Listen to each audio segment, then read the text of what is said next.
तो जैसा कि लास्ट एपिसोड में हमने देखा था कि मिंग चुआन एक इल्यूजन रेल्म में ट्रैप हो चुका है। उसे खबर नहीं थी कि बाहर की दुनिया में हो क्या रहा है। इधर जनरल शाओ डीमन लॉर्ड का मुकाबला करने में लगे हुए थे। इन दोनों में हमने बहुत ही भयानक फाइट को विटनेस किया, जहाँ पर हमें ये पता चलता है कि जनरल शाओ को ये 5 कलर स्पिरिट पावर कैसे मिली थी। साथ ही उनकी स्पिरिट ने उस 5 कलर को 9 कलर्स में बदल दिया, जिसके चलते जनरल शाओ पूरी तरह से डीमन लॉर्ड पर भारी पड़ गए थे। वहीं दूसरी तरफ मिंग चुआन को एंसेस्टर कांग युआन ने अपनी दुनिया में बुला लिया।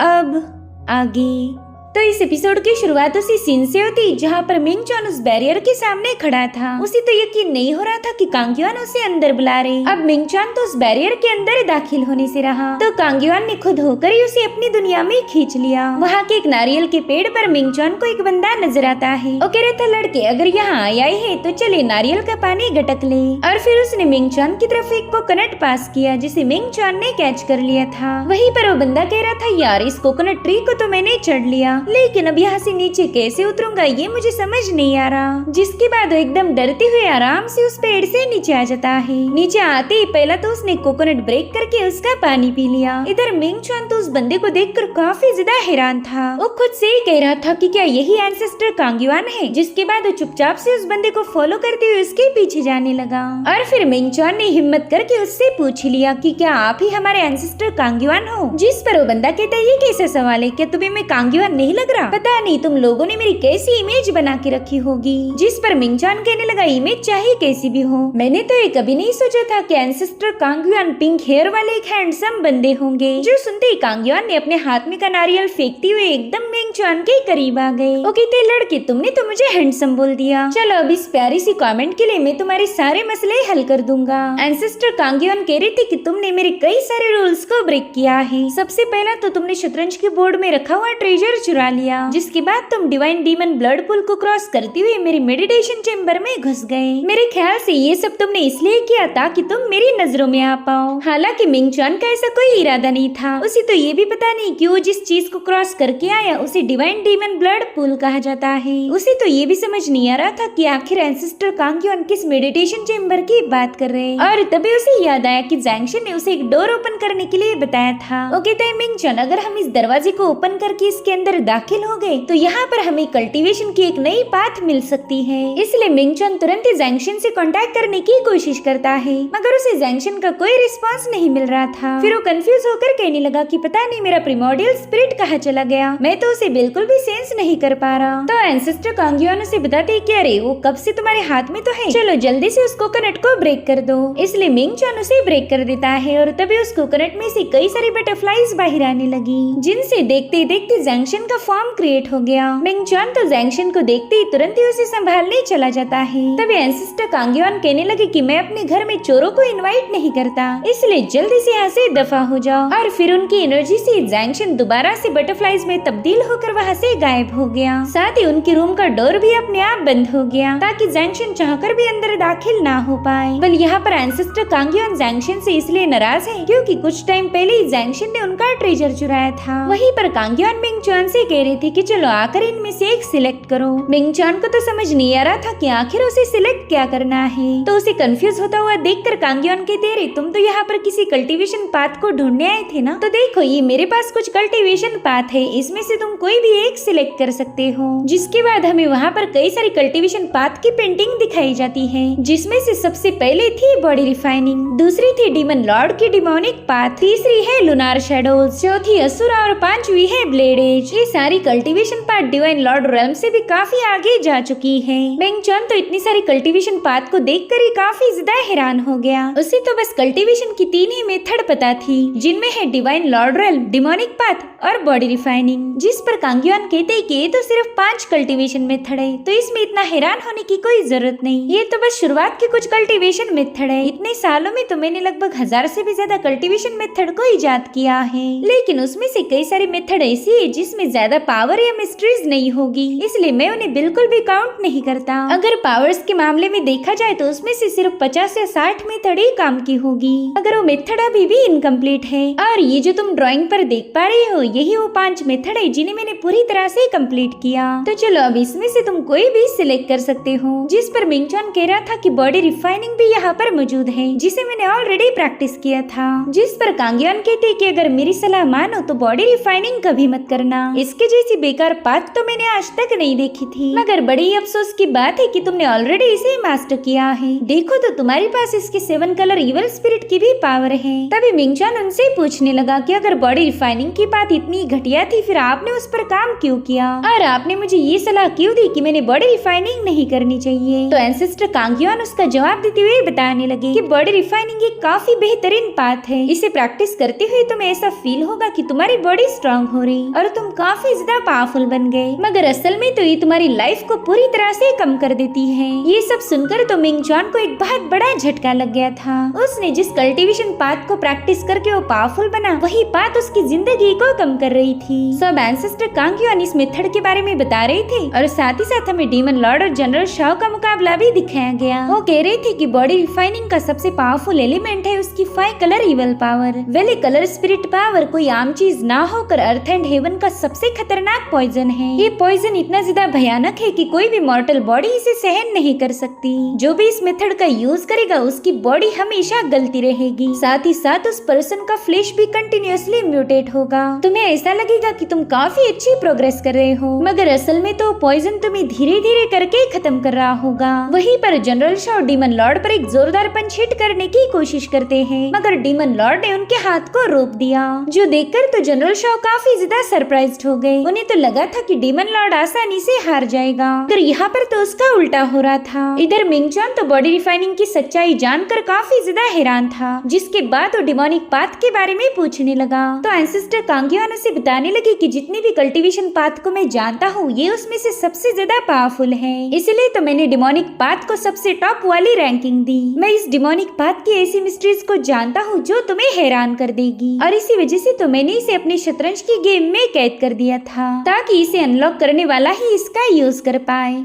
दरअसल हजारों लाखों सालों पहले इस कल्टीवेशन मेथड को डीमन रेस ने ओरिजिनेट किया था। इसका सारा कनेक्शन डीमन रेस से ही बिलोंग करता है, इसलिए डीमन रेस ने हमेशा इस मेथड को संभाल कर रखा। उसके ऐसी हिफाजत कर रहे थे कि मानो ये उनका कोई ग्रेट ट्रेजर हो। और फिर मुझे एक शॉकिंग बात पता चली, भले ये मेथड डीमन रेस से बिलोंग करती हो, मगर डीमन रेस ने कभी इसे कल्टीवेट नहीं किया। इस बात को जानने के बाद तो मेरा इस मेथड में तजस्सुस और ज्यादा बढ़ गया। मैं ये जानने के लिए बेताब था कि आखिर डीमन रेस इसका यूज क्यों नहीं कर रही। तो मैंने इस कल्टीवेशन मेथड के बारे में कई सालों तक स्टडी किया, जिसके बाद मुझे पता चला कि डीमन रेस तो इस पाथ को अपनाने से घबराती है, और इसका सबसे बड़ा रीजन तो ये था कि ये पाथ केओस और डिसऑर्डर को रिप्रेजेंट करती है। इसकी जितनी भयानक चीज और कोई नहीं। एक बार डीमन लॉर्ड फॉर्म हो जाए फिर उसे डिस्ट्रॉय करना इम्पॉसिबल है। तुम जितना ज्यादा उस डिमोनिक लॉर्ड को खत्म करने की कोशिश करोगे उतना ही ज्यादा बढ़ता जाएगा। उसकी बेइंतहा पावर और ज्यादा ग्रो होगी, जिसकी कोई लिमिट मौजूद नहीं है। और उतने में डीमन लॉर्ड ने जनरल शाओ पर एक जोरदार पंच हिट कर दिया। इस एक ही पंच में जनरल शाओ घायल होकर नीचे गिर गए।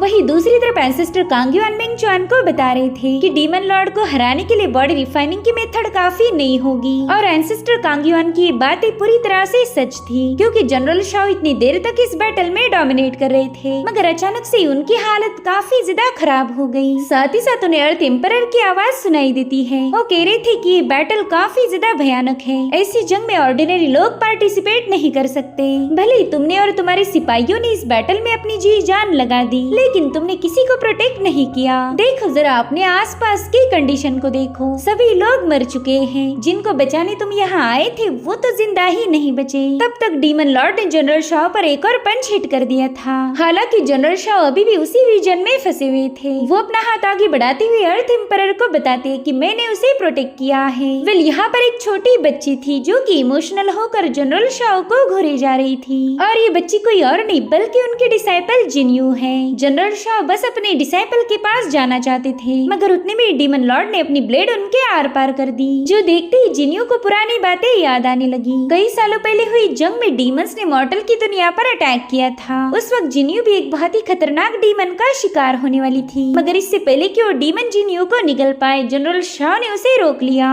उन्होंने अपने पावरफुल पंचेस का यूज करते हुए उस डीमन को खत्म कर दिया था। इधर डीमन लॉर्ड उन्हें बुरी तरह से घायल करते हुए कहने लगे कि जनरल क्या यही तुम्हारी लिमिट है? मुझे तो लगा था कि बॉडी रिफाइनिंग काफी ज्यादा पावरफुल होगी, मगर ये कल्टीवेशन पाथ तो बेकार निकली। साथ ही उसके इवल ड्रैगन ने जनरल शाओ को हवा में उठा लिया था।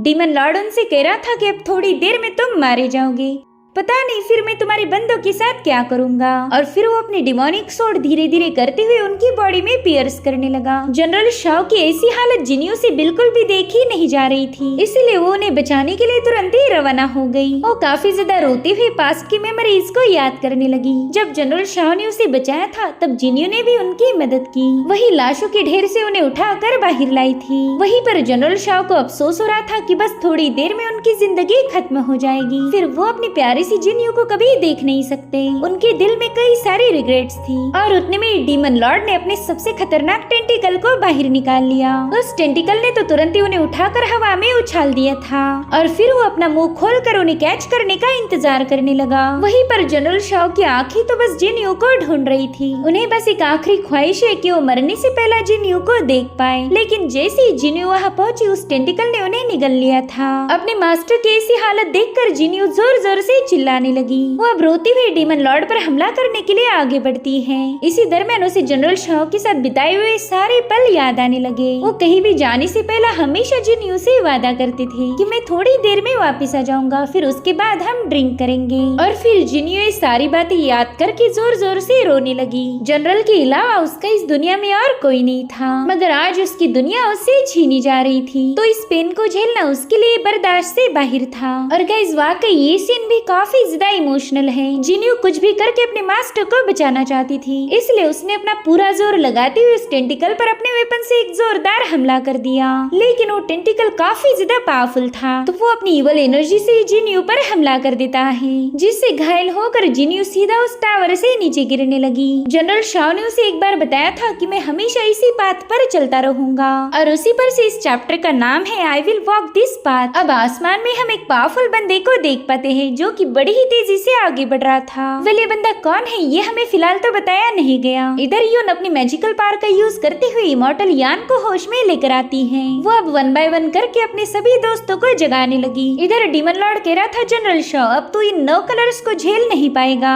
लेकिन मैं इन्हें काफी अच्छे से एब्जॉर्ब कर सकता हूँ, इसलिए अब तेरी 9 कलर इवल स्पिरिट पावर मेरी हो गई। साथ ही हम देख पाते हैं कि उसकी बॉडी से बहुत ही स्ट्रॉन्ग एनर्जी रिलीज होने लगी। वो कह रहा था कि मेरी डिमोनिक पाथ ही सबसे ज्यादा स्ट्रॉन्ग है, इस दुनिया में ऐसी कोई कल्टीवेशन पाथ नहीं जो कि मेरे डिमोनिक लॉर्ड की पाथ का मुकाबला कर पाए। और अब वो जोर से चिल्लाते हुए अपनी बॉडी से बहुत ही स्ट्रॉन्ग एनर्जी रिलीज करने लगा, जो कि थी 9 कलर इवल पावर, यानी कि इस बंदे ने उसे पूरी तरह से एब्जॉर्ब कर लिया है। साथ ही वहाँ पर हम एक कॉम्बिनेशन पोस्चर को भी देख पाते हैं, जिसमें बॉडी रिफाइनिंग और डिमोनिक पाथ दोनों आपस में मिल चुकी है। अब डीमन लॉर्ड अपना जश्न मना पाई इससे पहले उस पर एक हमला हो गया। वेल अटैक किया था यान शिटोंग ने। गाइस जनरल शाओ मर चुकी है या जिंदा है ये हमें फिलहाल तो क्लियरली बताया नहीं गया, मगर अब उनकी सारी पावर्स डीमन लॉर्ड के पास आ चुकी थी। वो यान शिटोंग से कह रहा था बच्चे तुम यहाँ पर क्यों आए हो? तुम्हारी माँ को तो तुम्हारा घूमना फिरना बिल्कुल भी पसंद नहीं, उसकी बात मानकर तो तुमने घर पे ही रुकना चाहिए था। और उतने में यान शिटोंग ने अपने फाउंडेशन फॉर्म यानी कि फायर गॉड को एक्टिवेट कर लिया,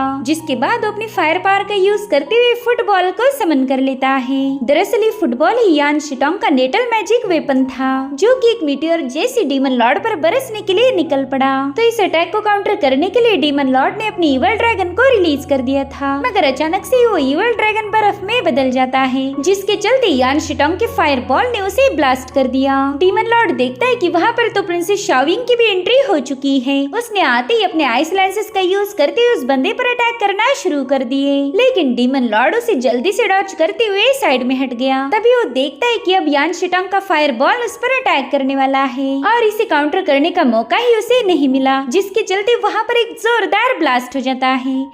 मगर डीमन लॉर्ड पर इसका कोई असर नहीं हुआ था।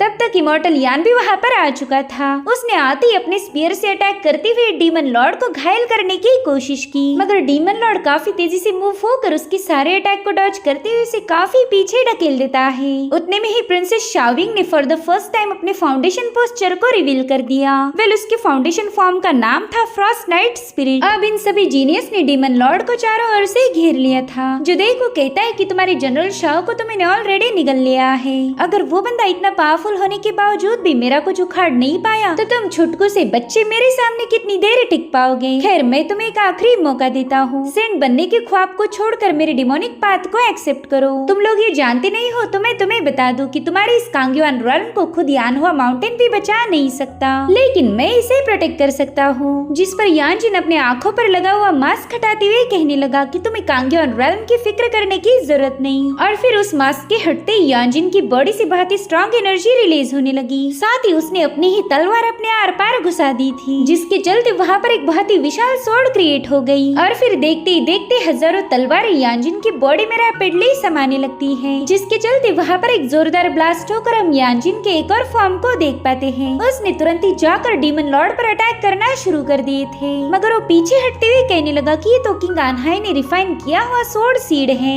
जिसके बाद वो यानजिन की हर एक मूव को काउंटर करते हुए उसे बताने लगा कि पावर्स के मामले में मैं तुम्हारा बाप हूँ और तुम्हारा बाप काफी ज्यादा बेरहम है, इसलिए जल्दी से पीछे हट जाओ। और फिर उसने अपने एक ही पंच में यानजिन के इस फॉर्म को ही वैनिश कर दिया। उतने में ही इमॉर्टल यान ने उस पर पीछे से अटैक किया था, मगर डीमन लॉर्ड उसके भी अटैक को डॉज कर लेता है। वहीं पर यानजिन भी अब इस फाइट में शामिल हो गया। ये दोनों मिलकर डीमन लॉर्ड पर कई सारे अटैक्स किए जा रहे थे, मगर वो बंदा तो काफी इजीली उन्हें काउंटर कर रहा था। उसके पास स्ट्राइक के साथ साथ डिफेंस को भी at the same time use करने की एबिलिटी थी। अब इन दोनों से तो वो संभाला नहीं जा रहा था, तो यान शिटोंग भी उस पर अपनी लात हिट करने चला गया। हालांकि उसे भी डीमन लॉर्ड ने डॉज कर दिया था। उसकी फुटबॉल से किए हुए मुसलसल अटैक्स को अपनी सोर्ड से काउंटर करने लगा। साथ ही वो यानजिन की सोर्ड और इमॉर्टल यान के स्पीयर से भी खुद को बचा रहा था। उतने में ही यान शिटोंग उसके मुंह पर एक लात मारने की कोशिश करता है, मगर डीमन लॉर्ड ने स्माइल करते हुए उसका पाव पकड़ लिया, जिसके बाद वो खुद ही उसे फुटबॉल जैसा उड़ा देता है। तभी वहाँ पर जोंगशा की एंट्री हो गई। वो अपना ग्यूकिन प्ले करते हुए उस पर तलवारें रिलीज करना शुरू कर देता है, मगर तलवारों की बारिश होकर भी डीमन लॉर्ड को उसकी एक भी स्वॉर्ड छू नहीं पाई। डीमन लॉर्ड तो काफी तेजी से यहाँ से वहाँ मूव होते हुए पीछे हटने लगा। तभी प्रिंसेस शाओविंग ने उसके मुंह पर एक जोरदार हमला करते हुए उसे आइस में ट्रैप करने की कोशिश की, लेकिन डीमन लॉर्ड उस आइस को भी अपनी स्वॉर्ड से ब्रेक कर चुका था। और उसी वक्त यान अपना स्पीयर उसमें घुसाने की कोशिश करता है, मगर डीमन लॉर्ड ने समय रहते जंप लगाकर खुद को बचा लिया।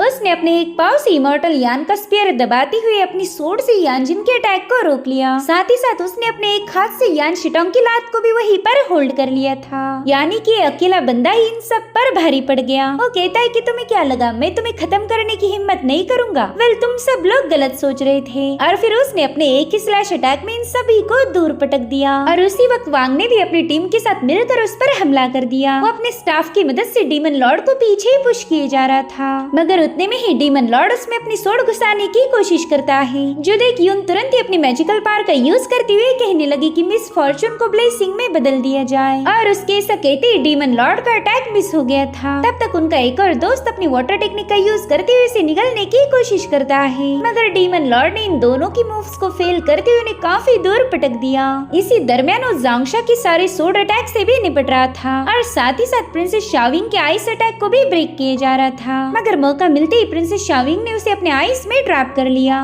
और अभी सब लोग मिलकर एक कंबाइन मूव को फॉर्म करने लगे, जिसमें यान शिटोंग की फुटबॉल में वांग ने अपने स्टाफ की पावर ऐड कर दी थी। उस स्टाफ ने इस फुटबॉल को काफी अच्छा स्पीड प्रोवाइड किया था। वहीं पर यानजिन ने भी अपने फाउंडेशन टेक्निक स्टेलर पिवट को भी उसमें शामिल कर दिया, और फिर इन तीनों का ब्लो सीधे उस आइस पर हिट होकर वहाँ पर एक जोरदार ब्लास्ट हो गया। इन सभी को लग रहा था कि अब तो डीमन लॉर्ड थोड़ा बहुत घायल होना ही चाहिए, और उतने में उन्हें डीमन लॉर्ड की आवाज आने लगी। वो कह रहा था कि तुम सभी ने मिलकर तो मुझे काफी ज्यादा सरप्राइज कर दिया। और फिर वो यानजिन पर एक जोरदार पंच हिट करते हुए उसे काफी दूर फेंक चुका था। दरअसल उसे युन की इवेंट्स को बदलने वाली एबिलिटी काफी ज्यादा पसंद आई थी, इसलिए वो बड़ी ही तेजी से युन की तरफ आगे बढ़ने लगा। वहीं पर इमॉर्टल यान और यान शिटोंग उसे रोकने की कोशिश तो बहुत कर रहे थे, मगर डीमन लॉर्ड ने उस बंदी को निगलने के लिए अपना टेंटिकल ही रिलीज कर दिया, जो देखकर ये सभी लोग काफी ज्यादा डर जाते हैं। उतने में ही युन का साथी अपनी वाटर टेक्निक का यूज करते हुए युन को बचाने पहुंच गया। युन तो साइड में पुश हो गई थी, मगर उस टेंटिकल ने उस बंदे को ही निगल लिया,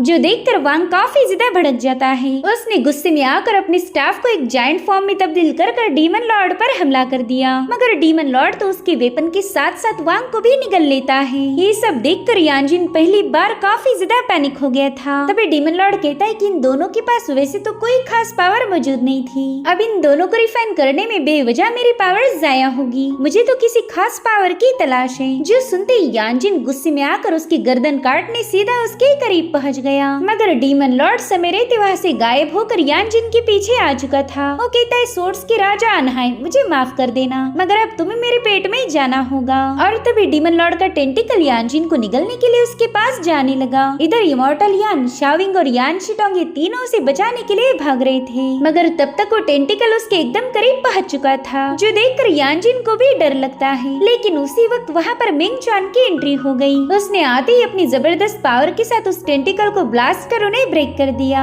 जिसके चलते वो दोनों बंदे भी आजाद होकर नीचे पटक गए। इधर डीमन लॉर्ड कुछ समझ पाई इससे पहले मिंग चुआन ने सीधे उसके मुंह पर एक लात मार के उसे टावर पर पटक दिया। मिंग चुआन के दोस्त तो उसे वहाँ देखकर काफी ज्यादा खुश हो गए। साथ ही यहाँ पर हम मिंग चुआन की बॉडी रिफाइनिंग का डिवाइन लॉर्ड फॉर्म भी देख पाते हैं, जिसे देख डीमन लॉर्ड भी थोड़ा सा हैरान हो गया। इधर यानजिन उससे कहता है मिंग चुआन तुमने आने में देर कर दी, जिस पर मिंग चुआन कहता है अब मैं हूँ ना, यहाँ का सब कुछ संभाल लूंगा। और इसी के साथ एपिसोड यहीं पर एंड हो जाता है। Thank you so much for watching, bye bye, take care.